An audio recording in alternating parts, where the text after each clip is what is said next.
Hello toi, bienvenue à nouveau dans Mon Petit Mess, cette fois-ci la saison 2. Mon Petit Mess, c'est un podcast dans lequel je t'emmène dans le joyeux bazar de mon cerveau et où je te parle de plein de choses. Organisation, business, tout y passe, surtout le design et le branding. Mon but, te partager sans filtre mes réflexions, mes pensées, mes réussites et mes échecs aussi, soyons honnêtes, pour que tu te sentes peut-être un peu moins seul dans cette belle aventure qu'est l'entrepreneuriat. Alors si ce programme te plaît, bienvenue, je suis Margot et je suis très heureuse de pouvoir être la petite voix dans tes oreilles le temps de cet épisode. Belle écoute! Hello, bienvenue à nouveau sur mon petit mess, je suis très contente de te retrouver. J'espère que tu as passé une belle semaine, belle journée, peu importe, j'espère que tu vas bien. Aujourd'hui, je voulais te faire un petit épisode rapide sur les visuels pour les fêtes de fin d'année. Que ce soit tes visuels Instagram, Pinterest, tes visuels X ou Y, sur ton site aussi, tout ça, il y a vraiment toute une gamme de visuels à penser pour les fêtes de fin d'année parce que tu le sais probablement, mais il y a, enfin, je veux dire, c'est ton quotidien là, mais pour une petite marque et une marque moyenne, peu importe, il y a une énorme partie du chiffre d'affaires qui peut être faite à cette période-là. Les gens achètent sans compter parce que c'est Noël, on veut faire des cadeaux, on veut faire plaisir. On a la pression en plus d'acheter vite pour Noël, pour cette date fatidique. Donc, il faut que tes visuels sortent du lot et soient attractifs. Donc, peut-être que tu as déjà préparé tes visuels et que tu vas pouvoir faire 2 ou 3 ajustements. Si c'est le cas, tant mieux. Peut-être que tu as déjà fait tes visuels, que tu veux plus les changer, auquel cas cet épisode pourra t'aider pour l'année prochaine. On ne s'y prend jamais assez tôt. Et peut-être que tu n'as vraiment pas du tout commencé, auquel cas, bah, écoute, assieds-toi, prends un cahier, prends des notes, c'est parti. Donc, j'ai plutôt pensé cet épisode pour t'aider à faire tes visuels sur Instagram, mais honnêtement, c'est valable un peu partout. Dans tous les cas, ça s'applique. Tu peux décliner en fait ces conseils un peu sur les plateformes qui t'intéressent. Mais je pense que ça peut vraiment t'aider pour tout ce qui est création de posts Instagram. Pas au niveau des légendes, ça t'écrit ce que tu veux, mais vraiment au niveau du visuel. Donc, premier conseil, et celui-là, c'est un conseil qui est capital, choisis ta vibe. Quand je dis ça, en fait, il y a plein de types de Noël et de thèmes de Noël. Donc ça peut être, un Noël hyper moderne, un Noël minimaliste, un truc hyper rétro, un truc coloré. Enfin vraiment, tu as plein de types de vibes et d'émotions que tu peux dégager différentes. Il faut forcément que ça fasse le lien avec ton storytelling et avec comment tu veux vendre tes produits. Mais quoi qu'il en soit, choisis une vibe et stick to it. Vraiment, je veux que tu colles à ta vibe, je veux que tu sois cohérent et que du moment, là on est le 28, donc à partir du moment où l'épisode sort, donc le 29, à partir du 29 novembre jusqu'à la fin de ta communication sur les fêtes, tu n'en bouges pas. Tu n'en bouges pas un poil, tu n'en bouges pas un pet. Le mieux, c'est vraiment de ne pas forcément changer ta gamme édito et de ne pas changer ton identité visuelle. Mais si tu veux effectivement la rendre un peu plus Noël, adapte tes couleurs, adapte tes polices, ou tu peux rajouter des petits éléments un peu sympas, notamment dans tes stories, tu peux utiliser des gifs, etc., pour mettre un peu plus de fête et de cheer, parce que c'est important d'être un peu cheerful pendant Noël, c'est un peu important de remettre de la magie. Mais donc, tu choisis une gamme, tu choisis une vibe, tu choisis un truc qui va te plaire et qui va te représenter pendant ce mois, et tu es cohérent avec ça, tu n'en bouges plus, parce que vraiment, il ne faut pas non plus perdre ton client. Donc s'il te connaît avec un certain style, essaie de pas trop en déroger et plutôt de venir rajouter des éléments en fait dessus pour que ce soit intéressant pour toi et surtout que ton consommateur te récupère, te retrouve, mais qu'en plus il soit heureux parce que c'est Noël, tu vois? C'est important. Si par contre, tu te retrouves à devoir faire des posts qui sont hyper différents de ta charte normale, c'est-à-dire, je pense notamment aux concours. Souvent, on voit sur Instagram des concours entre plein de comptes différents et avec les posts maintenant partagés, ils vont apparaître sur plein de comptes différents. Donc potentiellement, tu vas avoir des posts qui vont être hyper différents de ta charte normale. C'est pas idéal, on va pas se mentir, vraiment si tu peux éviter ce genre de truc, c'est mieux parce que du coup, bah, comme je te disais, on te reconnaîtra moins. Mais si jamais tu veux le faire, tu vas me faire plaisir. Et au 1er janvier, tu vas me supprimer tous ces posts qui n'ont rien à faire sur ton compte. En fait, ces posts, ils sont bien, ils ont une temporalité. Dans tous les cas, tout ce qui est concours, tout ça, c'est des posts qui sont temporaires, qui après, tu peux les archiver. Honnêtement, ils n'apportent rien à ton compte, surtout si tu as pas l'habitude de faire des concours. Et ça va pas être, c'est-à-dire qu'en janvier, les fêtes, c'est fini, tu vois? C'est triste à dire, mais à partir de janvier, bah, la vie reprend. Et donc si quelqu'un découvre ton compte, disons mi-janvier, et qui voit que tes 24 derniers posts, c'est des concours, déjà, c'est pas hyper attractif parce qu'en fait, c'est 24 posts qui ne l'intéressent pas, et en plus, ta charte graphique n'est pas respectée, donc il va pas s'adapter, enfin, il va pas s'habituer à ton univers graphique. Donc vraiment ça ne c'est pas que ça sert à rien, mais si tu peux les supprimer après, c'est mieux. Si vraiment tu veux déroger de ta charte, après, tu archives, tu supprimes, on voit plus. Surtout qu'il y a peu de chances pour que les personnes qui te suivent remarquent. Et même si elles remarquent, dans tous les cas, c'est des posts qui apportent pas grand-chose. Donc, tu supprimes, tu sors, ça n'apparaît plus et on est bon. Ensuite, petit conseil, alors j'en parlais à une amie qui me disait: «Mais Margot, personne fait ça. Personne fait ça, donc tu peux, un peu sortir du lot».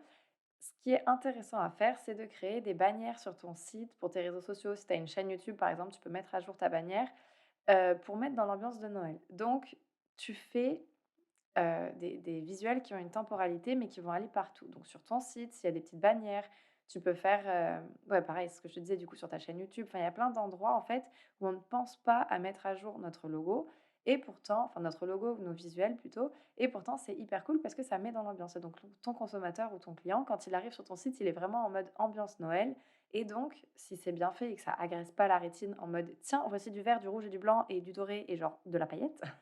Si tu fais ça, genre, de manière quand même cohérente et douce, ça va vraiment mettre dans une ambiance qui est hyper chaleureuse et bah, c'est toujours apprécié, en fait, d'avoir cette petite ambiance hyper cosy, hyper Noël et tu en mode: «Ouh, trop cool!»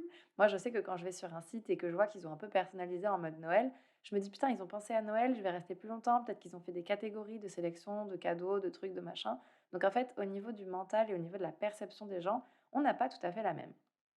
Petit conseil en plus d'ailleurs, heu, alors ça, c'est pas forcément que pour Noël, mais c'est important à faire. Sur Instagram, assure-toi que tu aies tes stories à la une qui soient au point avec les bons prix et avec tous tes services et toutes tes offres et cetera et cetera. C'est hyper important parce que, ben, quand on va sur Instagram, il faut qu'on puisse voir d'un coup d'œil, en fait, ce que tu proposes et alors si tu veux vraiment pousser le vice, bah, tes stories à la une, tu les mets en mode un peu Noël ou tu en fais une, cadeau de Noël où tu fais un petit truc en plus pour Noël que tu peux supprimer après.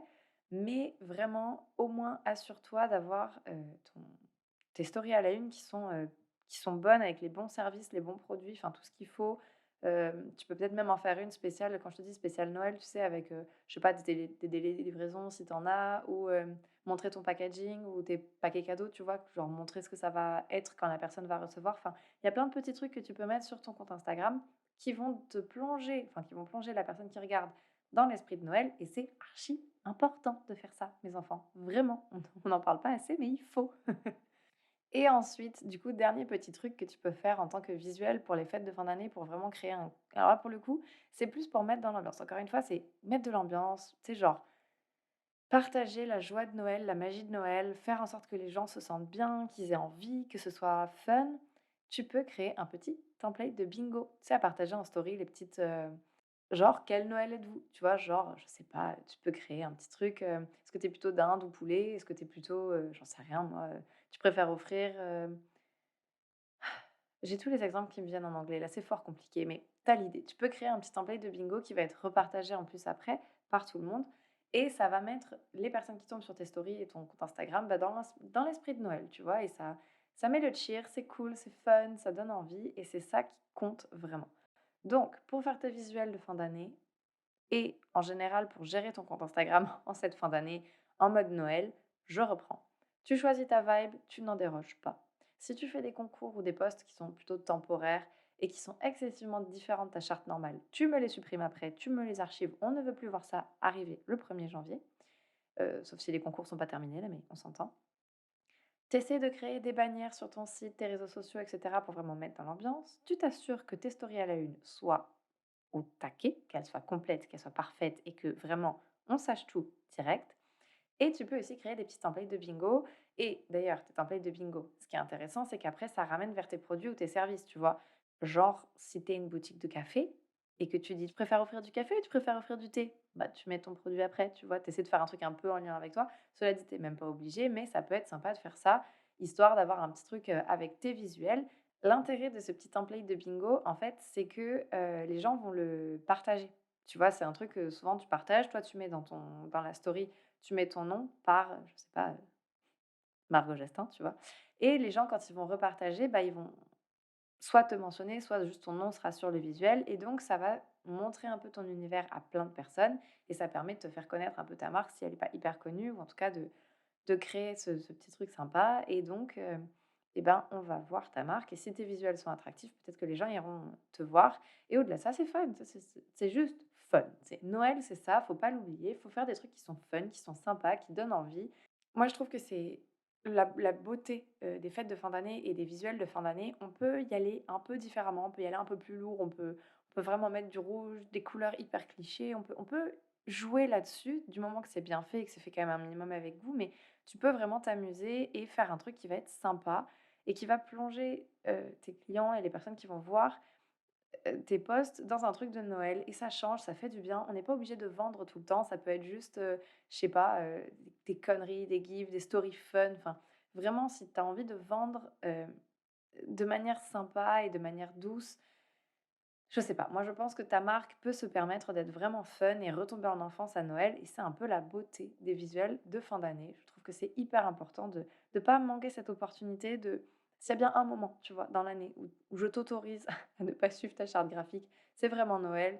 Amuse-toi, fais des trucs fun et tu verras que ça mettra de la joie dans le cœur de tout le monde et ta marque sera connue comme la marque qui, à Noël, est fun à suivre, ne serait-ce que parce que son contenu, il est beau, il est cool et il met dans l'ambiance de Noël. Donc voilà. N'oublie pas du coup tous ces petits trucs, ça peut aider, ça peut aider.